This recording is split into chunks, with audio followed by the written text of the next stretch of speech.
He covered the idea of being grateful for a pastor. And I can't quite express how much I appreciate all the notes and little letters that you wrote to me. And then I've gotten text messages this week, and it was way more than I deserved, way more. But I want to tell you, thank you. Thank you. That was pretty amazing. Something about being able to share, and Sharon and I were talking about this, when we begin to express our gratitude towards one another or towards stuff, it deepens the bonds that exists between us. I can't explain it, but man, as I read some of your notes and letters that you wrote to me, I mean, it was like, wow, man, I love these people. They're amazing. And it's so honoring to just be a part of all that they are doing.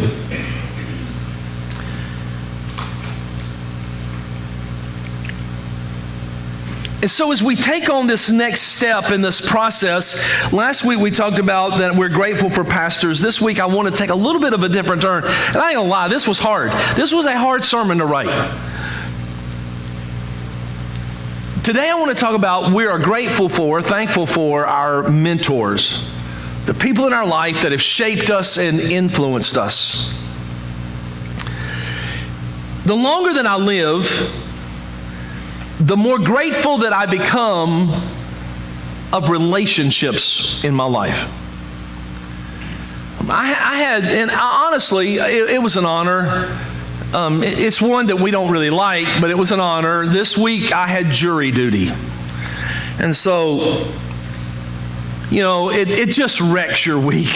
I mean, you're there at 9 o'clock in the morning, you're there at 2 o'clock in the afternoon, you sit around, you may or may not get picked for a jury. I got picked for a jury on Monday, and I was so excited, you know, poor guy, and you know, and I was like, but man, they finally send us to lunch, we go to lunch, we come back from lunch, we're in the jury room, we come back in the courtroom, judge says, great job, while y'all were going to lunch, he pled guilty. And so we all decided that he took one look at the jury and said, man, I don't have a prayer. Let me just plead guilty. And so, but, you know, it just wrecks your week. But here's what struck me about jury duty. You know, they've got more rules in the courtroom and in the jury room. Oh my goodness. I mean, like rules about, you know, rules about everything. And one of the rules is you cannot bring a cell phone, a tablet, or anything even into the jury room. You certainly can't. If you carry a cell phone into the courtroom and it goes off, it's a $500 fine. I mean, it's like, you know, you do not, okay? But here, so we're all sitting around, and you know what we're doing? I mean, we're just intentionally, I'm reaching from my pocket. Oh man, oh, that's right. I left my phone in my truck, you know. I mean, I couldn't bring my phone in because when we're just sitting around, you know what we do? And we're, you know. But you know what happened? Here's what happened. Here's what happened. We didn't have a phone. We didn't have a phone to look at. You know what we started doing? We did this amazing thing. It was the craziest thing. We started talking to each other. It was like crazy. Like I found out I was on the jury with Alan's boss. I mean, like not so we had a long conversation about Alan. You know? You know? There was a lady across the room, and I was like, man, I think that lady looks familiar. Yep, I did her wedding like years ago. Like, you know, what's the word? And I mean, all of a sudden I met a guy, and on the second day he finally says, yeah, I used to be a pastor too, but I had a moral failure in my life. And I got to just share with that dude. I'm going to look him up. I got to find this guy. I mean, he and I just clicked. He's amazing. You see, there's something about relationships, and I know.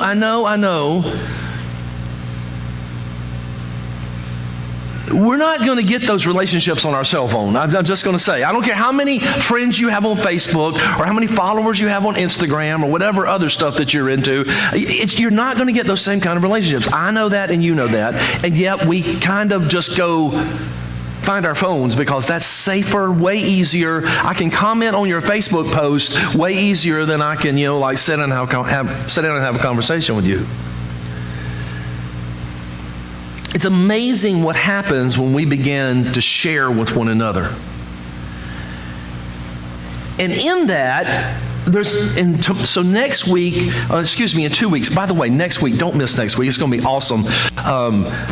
Matt and Deborah Rhodes are going to be here. They're planning a church down in Greenville, and they're going to come and share their story. But the neatest part of the story, and I think this is going to happen, don't hold me to it, but I think this is going to happen. Ashley Miller. Some of you don't know who Ashley Miller is, but Ashley Weekly, thank you very much, is a part of the plant team for the new church in Greenville, and I think her and Jason are going to be here as well. So Ashley, for those of you who don't know, Ashley grew up in this church. I mean, she's been a part of our church family forever, and so it's going to be exciting to see them. But in 2 weeks then, we're going to be talking about we're thankful for our friends. And I do think that there's a difference between friends, because friends are important in our life. We need one another. We need the support of one another. We need to do life with people. But I think there's a difference between a friend and a mentor. I think a mentor is a whole new, deeper level of friendship when we begin to share with one another. And I believe mentoring happens in a couple of ways. So I want you to start on the front of your bulletin. You can write some of this stuff down. There's a whole bunch of places there.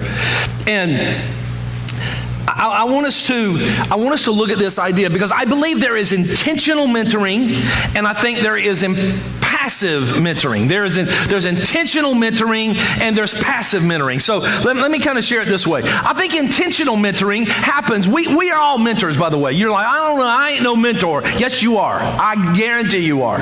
No questions asked. I don't care what your age is. Now maybe I seen Ellie back there. I don't know if she's still in here or not. But you know, maybe not at that age. But as that, and I'm not even sure, because you know how kids follow kids. They want to be the cool kid, or they want to be like them, or follow. I mean, we're all mentors.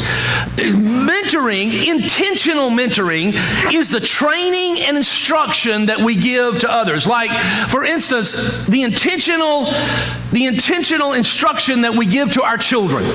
So my kids are older now. They don't listen to me very much, but they didn't listen to me very much back then either, but I mean, that's beside the point. But I mean, you know, intentional mentoring is the instructions that we give to our children when we're teaching them. And the reason we do this, the reason that we mentor them, is because we love them.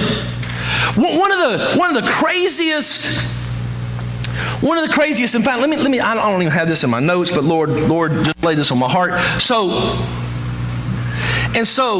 just imagine this is you can't, that's a house, just in case you need to know. And so the way that we train our kids is like if we lived on this huge plateau with a cliff all the way around us. You know what we do is, so like when our kids are little, we build a fence around our house, but it's right near the front door. I mean, because why? Because our kids, they don't know yet. We're training them. We're teaching them. But then as they get a little older, man, I'm just not an artist. But as we get a little older, we might move the fence out a little farther. And then as they get older, we move the fence out a little farther, until eventually, if we've mentored them and we train them appropriately, we can take the fences down, because they know where they need to go and what they can and can't do. And the reason we do these things is because we love them. You know what? A parent that says, oh, I just want my child to just be able to do whatever they want to do. I'm going to let them discover their own boundaries. You know what?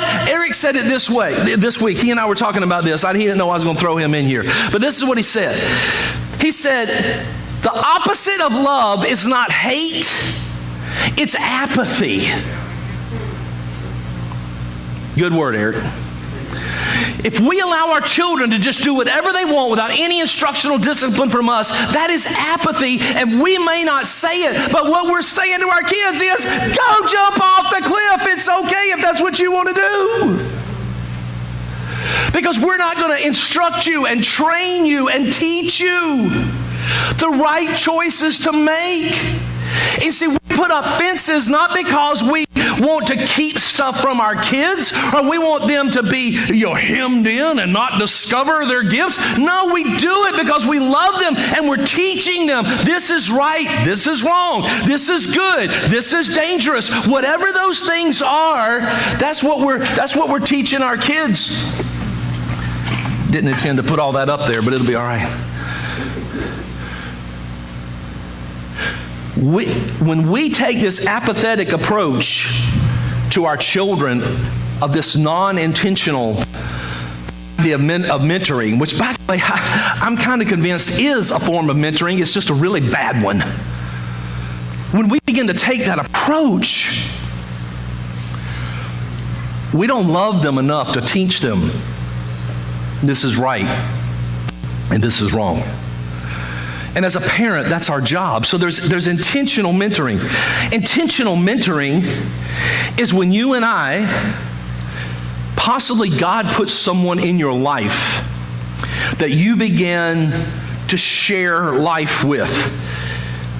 And you learn from their experiences, and they learn from your experiences. And it's a mentoring relationship. Now, sometimes that mentoring relationship is very one-sided. Maybe it's an older adult. Scripture says the older women should teach the younger women, that the younger women should be able to learn from the life experience of older women. And I don't think that when the scriptures are writing about this, that it was just women that need this experience. It's people, it's men and women who need to learn from one another. It's finding that person that we can connect with so that we can grow and become a better Christ follower and a better human being. It's intentional mentoring. There's also passive mentoring, because just as much as intentional mentoring happens,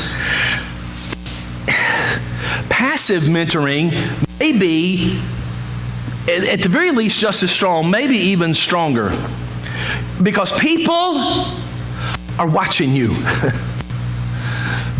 People are watching you. Our children are watching us. I was watching, I really don't want to talk very much about this today, but I will throw this in. I was watching Game Day yesterday morning, and they interviewed Nick Saban, coach at Alabama, that lost to LSU yesterday, but that's beside the point. But this is what he said.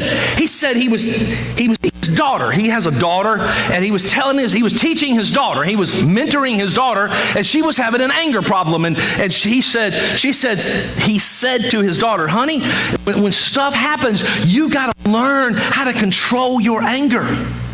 And his daughter, smart girl, looked at her daddy, Nick Saban, coach of the Alabama Crimson Tide, and said, Daddy, I watched you break a headset on the sideline just last weekend. He said, and they actually showed the clip.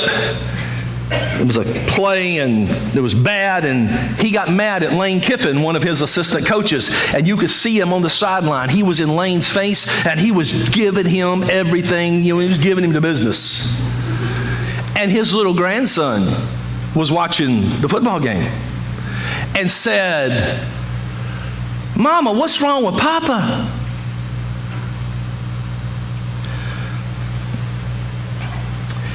Ed Cole, you've heard me say this many times. Ed Cole is the one who said this.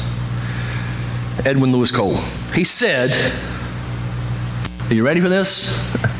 Our children will not always listen to us, but they will always imitate us.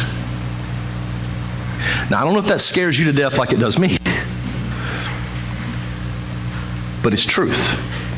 You see, there's intentional mentoring where I am teaching you, this is the boundaries. Don't go past this boundary. You need to learn how to make those choices. And as you mature and as you grow, I'll move the boundaries out until finally I can take the boundaries down because you have learned how to make good choices and right choices. And when we say, how many, I hope you've never said this.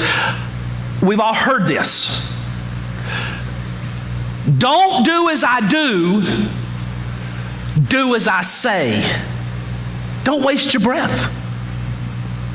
We shouldn't even waste our breath because people are going to imitate us.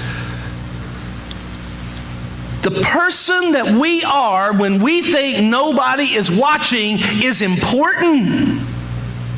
Because that person is probably passively mentoring and making an impact on people more than you can even begin to imagine.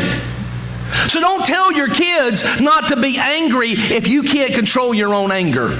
Don't tell your kids to be disciplined when we can't be disciplined ourselves. I mean, our kids will not always listen to us, but they will always imitate us. You know, if you're a grandparent and then you begin to see these kids, your grandkids or other kids, what is it that you wish for them? How do you define success? What does success look like for them? Culture says success is raising well-rounded children. Kids that are they're good at life. They're just well-rounded. They have a good, well-rounded approach to life. They're well-educated, happy kids. And I don't have a problem with that. But is that enough? Is that enough? I'm for well-rounded, but there's no greater honor than seeing your kids be faithful and honorable and full of integrity. To make those right choices when you see them and you know that they are making right choices. In fact, sorry, Wes, I would prefer that they be faithful and honorable and full of integrity. I'd much rather them be that than to make all A's in algebra.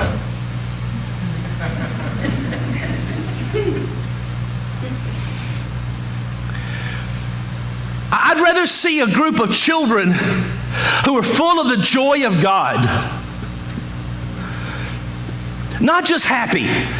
I think happiness is based on circumstances, but joy transcends happiness. There's something in them. There's a faith and a hope and a trust. How in the world do we get here? I mean, Jesus asked this question when he was looking. He said in Matthew chapter 16, verse 26, he says, "And what do you benefit if you gain the whole world, but you lose your own soul? Is anything worth more than your soul?" You can be well-rounded and happy and still lose your soul. And so the question in my mind as I begin to say, okay, God, I get this. I understand this. What is it that you're calling us to? And I want you to write this down. If you don't get anything else I say today, I want you to begin to get, and there's passive and intentional ways of mentoring, but here is this. What is mentoring? Mentoring is the call of God to you and me to impart spiritual life to the next generation. Mentoring is the call of God to you and me to impart spiritual life to the next generation. The psalmist David said it this way, and I'm going to come back to that a bunch of times. David writes in Psalm 71, verse 18. I love this verse. It says, David writes, "Even when I am old and gray, do not forsake me, my God, until I declare your power to the next generation, your mighty acts to all who are to come." Mentoring is the call of God to you and me to impart spiritual life to the next generation.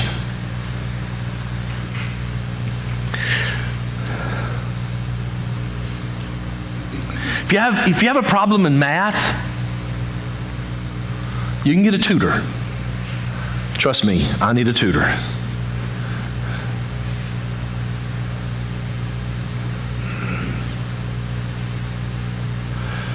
Mentoring goes deeper than tutoring.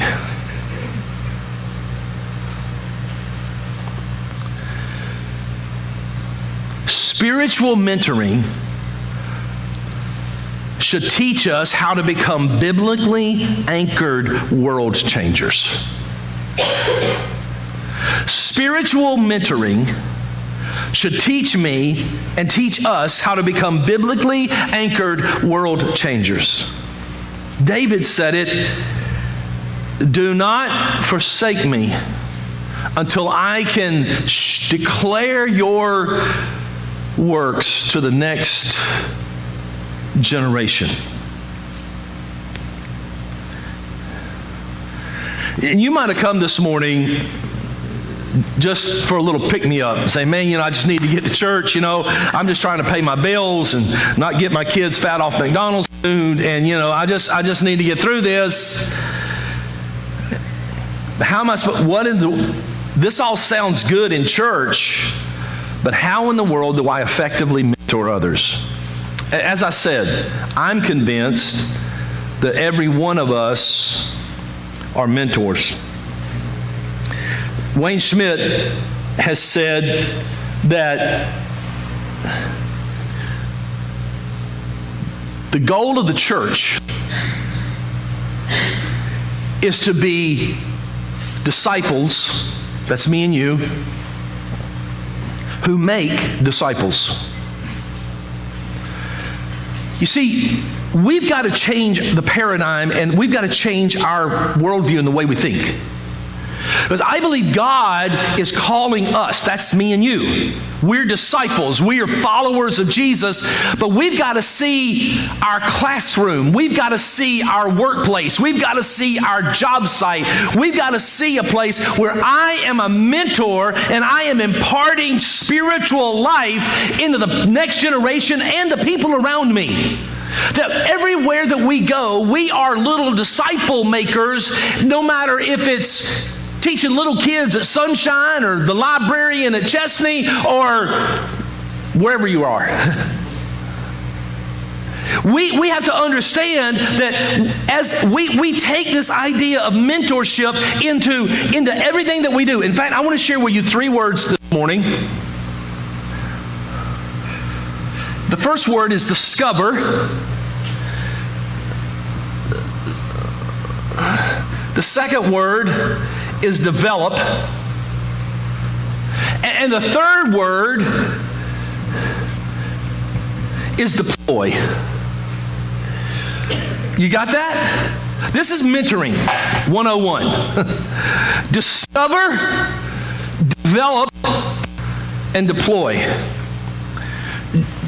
I want to go to the Word, because Jesus teaches this so beautifully. I mean, Jesus lays this out for us. He sets the tone, he sets the example, and he says, hey, you're going to do even greater things than I have done. Just hang on, watch this. Discover, develop, and deploy. So Jesus picks some fishermen, right? Says to Peter, James, and John, who are cleaning their nets, hey, guys, come follow me. And they leave their nets and their boats and their father behind, and man, they go and they follow Jesus. They become his disciples. Jesus becomes their mentor. But not only did he call Peter, James, and John, but he also called, and I wanted to kind of hone in on this one a little bit, he also calls Matthew. You said Matthew. Oh yeah, Matthew wrote the first book of the New Testament. Kind of interesting, the way that we've organized the Bible. And so he calls Matthew. Matthew was a what? Matthew was a tax collector. Now you got to understand, Matthew is this Jew who is gouging his own people and collecting taxes for the hated Roman Empire. And if that isn't bad enough, the Roman Empire says collect this much, but Matthew's actually collecting this much because he's patting his own pockets on the backs of his own people.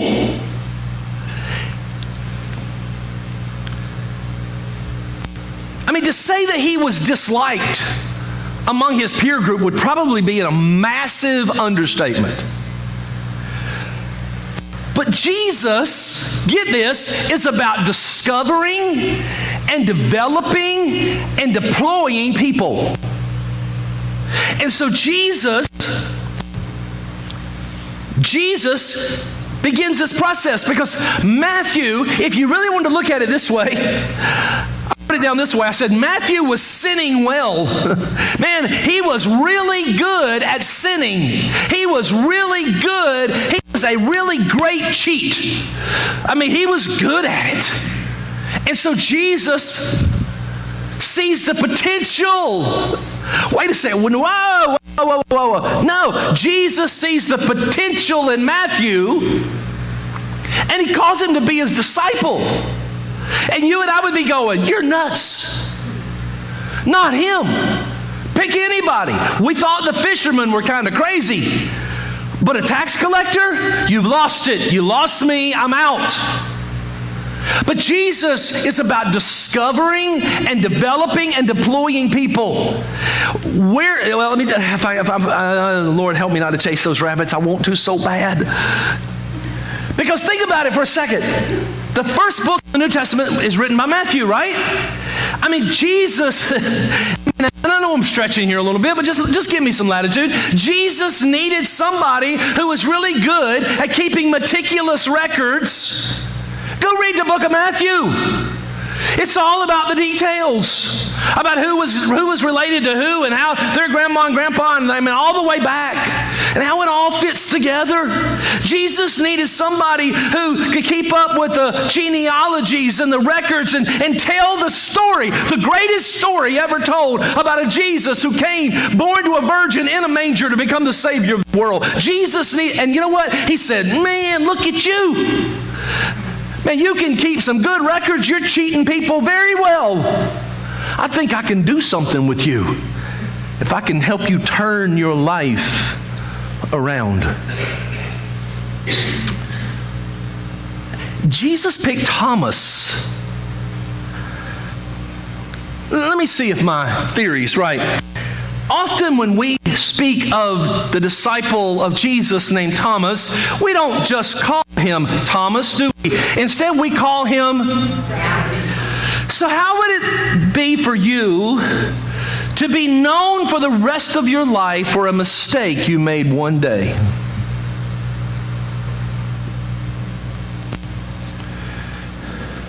In this critical moment of Thomas's life, he doubts. I don't know about this. Which you and I have this feeling, would have been right there with him. Because raised from the dead? I saw you die. I don't know about this. I mean, how would you like it? How would I like it if for the rest of my life, in a moment of doubt and a moment of question, suddenly for the rest of my life, when anybody says my name, they associate a word with it like cheating or thieving or lying. We would be like, that's unfair. Man, it was one mistake on one day in one moment. That's unfair. And Jesus says, you know what? I see something in a guy like Thomas. History tells us, I found this very interesting, that of all the disciples that Thomas traveled the farthest after the resurrection spreading the gospel. In fact, Thomas went to the country that we now know as India. And he preached the gospel to the people in India. In fact, there is a whole group of churches in the country of India known as, the people of those churches are known as the Thomasites, because they trace their roots all the way back to Thomas. Don't you love this? I need to hear this. And in a second, we're going to get to the meat of this. I need to hurry up. Because even though he messed up one day, Jesus looked at him and he said, Thomas, I know right now you don't believe me. Listen, Thomas, my believing in you is not dependent on you believing in me. You need to hear that today. Because no matter what people say about you, And for the next century or two, they're going to call you Doubting Thomas. Just know something, Thomas. I believe in you. Paul had a Timothy, if I can jump ahead in history. Here is Paul, who is mentoring young Timothy. In fact, he writes a letter to young Timothy from a prison cell, and you can hear the heart of a mentor as he writes to his young friend, as he writes in the book of 1 Timothy, the letter of 1 Timothy, chapter 1, verse 18. He says, Timothy, my son, here are my instructions for you based on the prophetic words spoken about you earlier. May they help you fight well in the Lord's battles. And all throughout Paul's letter to Timothy, you can hear him encouraging Timothy, follow my teachings. Remember what I said about this. And it's this mentor relationship. So let me give you some quick points here before we run out of time. Number one, what is a mentor? A mentor is a relationship builder. Don't you love how our relationships, so like when our kids are little, we've got the fences built and we're telling them how far they can go. We're teaching them and we're training them and we're encouraging them. But man, I'm at that place, Sharon and I are at that place in our life now where our kids are grown, and now there's just a relationship with our kids and they're our friends. It's amazing. It's wonderful. Wouldn't trade it for the world. But I want you to hear this, there's a difference between leaving an inheritance to my children. There's a difference between leaving an inheritance and leaving a legacy. Mentoring is relationship building so that we leave a legacy. An inheritance is stocks and bonds and money and cars and land and all that nonsense. Anybody can buy that and leave that. A drug dealer can leave you a stack of money in the bank. Legacy is never a thing. Legacy is always a person. Mentoring is about relationship building. You never leave a legacy that you can buy. You develop a legacy through relationship. Jesus did it. He discovered and developed and deployed. He did it with 12 disciples. Paul did it with Timothy. Moses did it with Joshua. It is always about leaving a legacy. I read this story this week, and I hesitated, but I feel like I want to share it with you. True story. July the 1st, 1989, a man named Samuel Chand, a man from India, ironically, from the projects of India. His story, I read the whole story about how he ended up here in the United States. Somebody sponsored him. Somebody helped him. It was an amazing story. Samuel Chand, on July the 1st, 1989, became the president of Beulah Heights University in Atlanta, Georgia. This is his story. He writes it. He said, it's my first day there. I drive my car into the parking space which said president. And he said, I just wanted somebody to meet me there and take my picture. Because I have now a reserved spot for me. I left my car there and I spotted a young man in front of the university who was mowing the lawn. And I went out there and I waited for him to make a lap, and then he came all the way back and he stopped and shut off the John Deere mower. And he said, I reached out my hand and I said, hi, my name is Sam and I'm the new president here. And he said, my name is Benson and I'm the janitor here.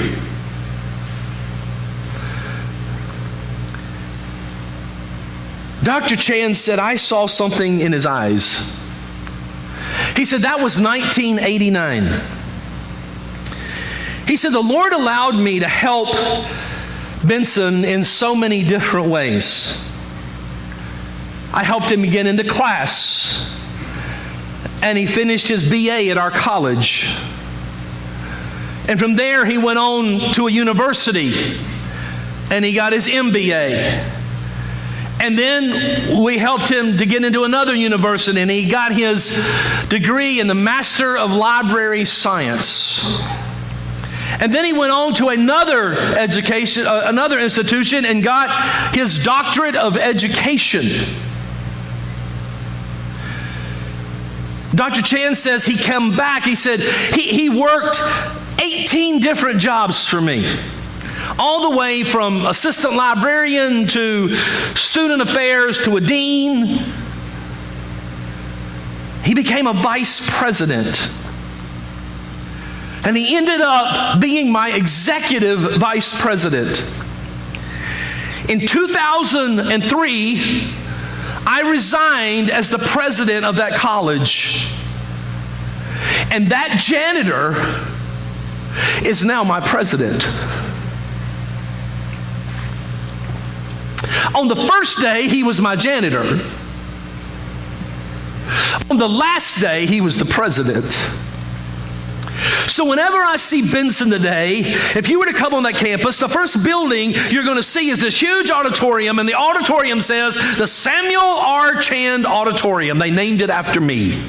That's cool, he says, but pretty soon the bricks will crumble and the cement will give way. Carpet will need to be changed and something will happen to it. But the greatest legacy I have is not a building named after me. The greatest legacy I have is the president of that university, because he is living my legacy. How do I be a mentor? I'm a relationship builder. Write this down, please. The greatest gift that one human being gives to another human being is not a new house, it's not a new car, it's not a bank account full of money. The greatest gift one human being gives to another is to believe in them, to discover and develop and deploy. If you're a parent, please grasp this morning. This is what God is calling us to. We are to be not just mentors, but spiritual mentors, imparting life into the next generation, imparting life into the people around us. You can't give a greater gift to someone than to believe in them. For me, it was Ken Gorvette. Ken Gorvette, his dear wife Ann, she's passed away. Sharon and I had been at Clearview Wesleyan Church. I was the youth pastor. We were young. I was working in construction. Actually, I wasn't the youth pastor. That's not true. I was the youth leader. I was just a layperson leading youth. I'll never forget one day when Ken set Sharon and I down, and he and Ann loved us so much. Oh my goodness. And he said to me, he said, "What are you doing?" I'm like, "What do you mean, what am I doing?" "I'm building houses and working with youth at church. Things are going great." "No," he said, "what are you doing?" He said, "Why aren't you in the ministry?" And I don't have the time to tell you the story this morning, but I had thought I was supposed to go in the ministry, but I kept getting these closed doors that said, "You can't do it, you can't do it, you can't do it." And I'll never forget Ken Gorvette saying, "Well, I'm going to help you because I believe you need to be in the ministry." And he went and signed me up. He went and paid the fees. He went and did it all and said, "This is where you're supposed to be on this date. You be there." And I started this journey. And as I look back, and Ken was in my life for 3 years. 3 years. But when I sat down and began to think of the people that impacted my life, probably some of the greatest, his name was at the top of my list. He believed in me. Who has believed in you? What is a mentor? A mentor is a relationship builder. A mentor is an encourager. A mentor will always help me to see my strengths and overcome my weaknesses. Is that not what we're doing with our kids? You know, we want to help them overcome those things that they're struggling with. Because all of us fall in the Thomas category. I mean, man, are you kidding me? I don't believe that could happen. Or too many of us have been like Peter standing beside the fire. Do you know it? I swear I don't know that man. And then the rooster starts crowing.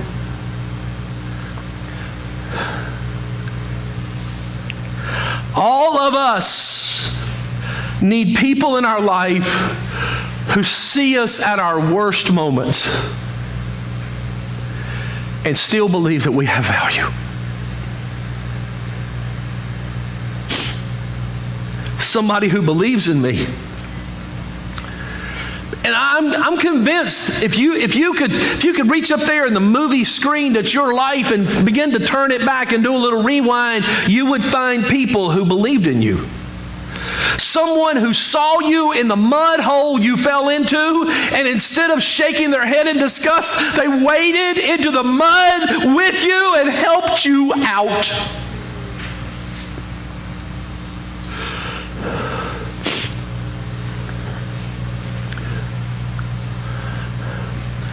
Thirdly,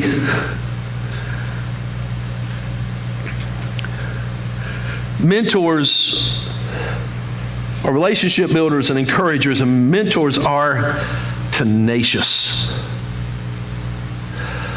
A mentor looks at long-term results and has this determination that won't quit. I shared this a couple weeks ago. I just remind you of it again. Remember when Jesus is talking about Peter and he knows Peter's going to fail him, and he says it in Luke chapter 22. He says, Simon, Simon, Satan is about to sift each of you. And he's talking about all of the disciples, by the way. Satan's about to sift each of you like wheat. But I have pleaded for you in prayer, Simon, that your faith should not fail.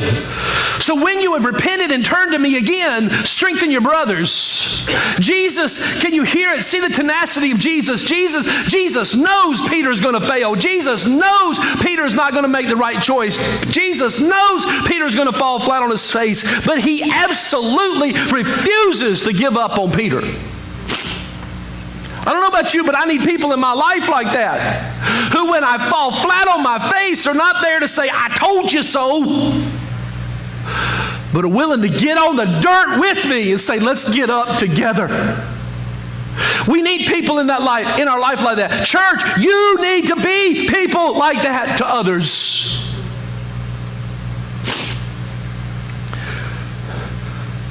People who watch me make completely stupid decisions but refuse to throw in the towel.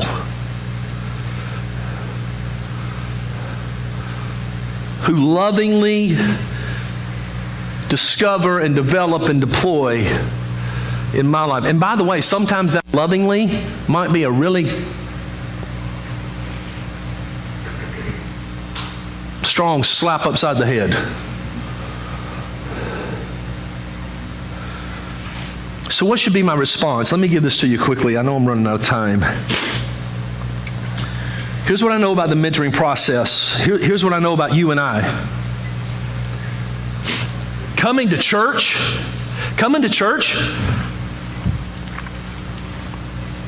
it doesn't change anything. Having a mentor doesn't change anything. Mentoring is a choice. Because you and I have this unfortunate, and I mean this, you and I have this unfortunate ability to listen to somebody and completely ignore them all at the same time.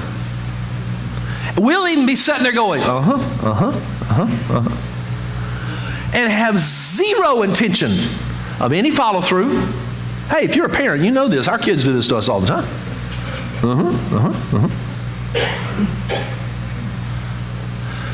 My mom made me take piano lessons. 6 years I took piano lessons. I can play the piano, but I hate it. And in fact, I told my mother, here's what I told her. Please, I'm so glad you don't have children like me. So I told my mother, I said, you can make me take piano lessons, but I'm not going to learn how to play the piano. And she made me, for 6 years, she paid for me to take piano lessons. And I told her the whole time, you can make me take piano lessons, but I'm not going to learn how to play the piano. I did. I played some recitals, and maybe I could still play if I practiced.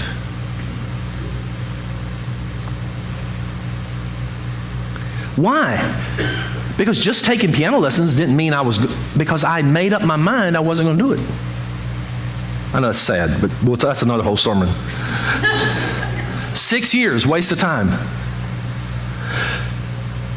So what do I have to do to be mentored? Let me give you 3 things. I'm going to give them to you quick. To be mentored, number 1, I have to be transparent. If mentoring is built on relationships, then that relationship must be built on the very solid foundation of trust. If I don't trust you, there will always be a question mark. And if I don't trust you and there's a question mark, I'll always have an excuse to not follow through with your suggestions or what you're or the direction you're pointing me in. In order to be a mentor, I have to be transparent. I have to be willing to let down every guard and every wall and be completely real. So I think the question is, how do you build trust? And again, this all runs together. Trust is about relationship building. Trust is about encouraging. Trust is about saying, I will not give up on you. Rick Warren, in The Purpose-Driven Life, said this about trust. It's one of those things I've just never forgotten. He said, trust, best definition of trust I've ever heard in my life. He said, trust is a demonstrated pattern of behavior over a period of time. A demonstrated pattern of behavior over a period of time. So I can say, based on your actions now, and based on your actions in the past, I can trust that this is the way that you're going to respond in this situation. I can trust you. Your life has proven it. And in order to build that trust, it takes relationships. And if I'm going to be mentored, I have to be in a relationship of trust. That's why knowing that God has my best interest at heart in my life becomes so critically important. But if I don't trust God, there's already a disconnect. Secondly, if I'm going to be mentored, not only do I have to be transparent, there has to be within me a desire to grow. To be mentored, I must be willing to be, I must be desiring to grow. I want to change. You know, if you really don't think you need to change, but the idea of change kind of sounds cool, can I give you a piece of advice this morning? Don't waste your time. It's a waste of time. If you just like the idea of change, but you don't really believe you need to change, waste of time. Perfect illustration, I think. Have you ever seen somebody who has a heart attack? And suddenly after the heart attack, how serious they get about their health? I mean, suddenly you see them out walking. They're eating right. I mean, before the heart attack, I need to like pick my toes up off the floor this morning. You know, what happened? Our why changed. Suddenly I had a heart attack and I realized, man, I could die. And if I don't change, I'm not going to get to see my grandkids. If I don't change, I'm not going to be able to enjoy this life. If I don't change, so our why changes, and as our why changes, our desires change. And we desire to change. It's like I have to change. And I think it's scary because I see this in me, and maybe you see this in you. We say things have to hit absolute rock bottom before we're willing to change. And I want to say, God, why is it that I have to be so hard-headed? Why is it that I have to be so stubborn? Why is it that I have to do this? Why, God? And mentoring, having somebody in my life who discovers and develops me, helps me to see the need to change. But I've got to be desirous of change. Church, you can pray, I'm going to be radical here. You can pray a prayer and be dunked under the water in baptism, but if you don't desire to change your life, those are just prayers and you got wet. There's something in me that must be desirous of change. We have to set meaningful goals. My heart hurts for the person, and I've met these people who, because of life circumstances and things that happen in their life, they think they are stuck in this hole and they're never getting out. This is the way it is, just live with it. And God says, no, you can be discovered and developed into being somebody else that you need to be. And mentors are invaluable in this process. Just say to somebody, will you hold me accountable? Will you help me to be this person? And then secondly, oh my goodness, we must be willing to pay it forward. There's no, all I'm going to say about this is this, and I'm done. And I speak from experience. The greatest honor of a mentor is to see somebody that they have mentored mentoring somebody else. Disciples who make disciples who make disciples.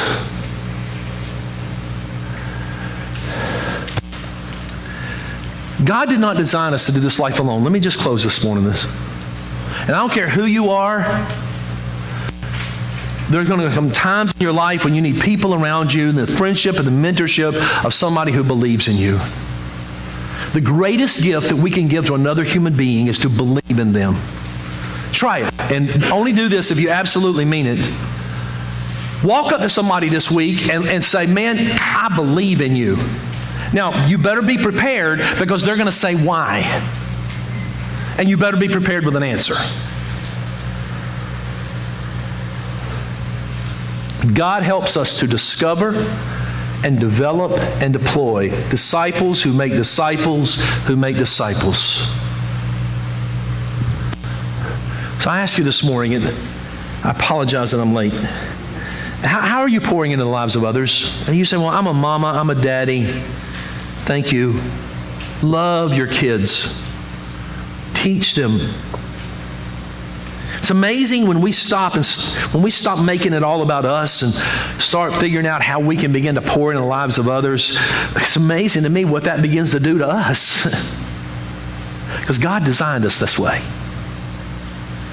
I am so grateful for the people that have poured into my life. I am so grateful for the people whose lives I feel like maybe I've had a teeny tiny bit of impact in their life. But in closing today, I want to speak to somebody else. I want to speak to that person today who feels like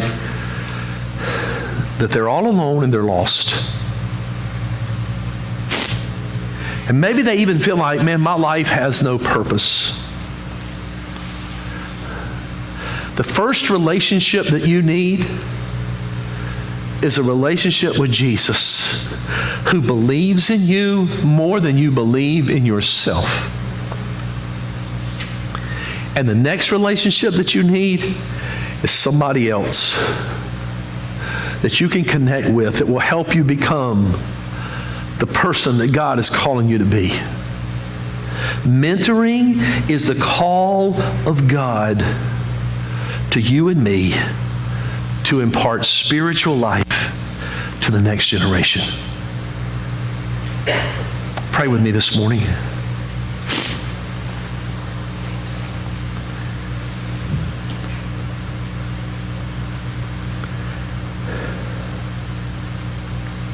Jesus,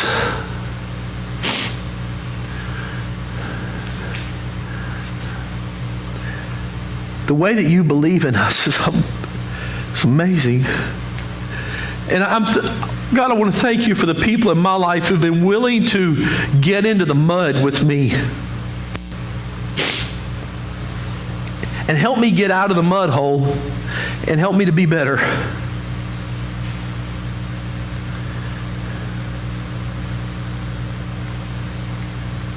And God, for that one that's here today, or maybe more, who would say, man, Pastor, I hear what you're talking about, but I just feel like I'm reaching. I keep trying to find whatever it is that's going to give my life meaning and purpose, and I can't find it. May they discover that in you. May they come to this place this morning, God, where they say, Jesus, I need you to begin to teach me to be more like you, and in doing so, fulfill and discover my purpose in this life.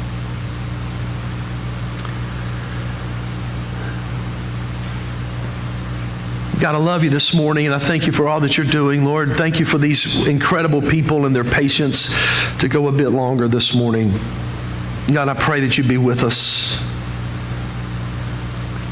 Honor us, Lord, in ways that only you can. In Jesus' name we pray. Amen and amen. Church, as you're dismissed this morning, just remember that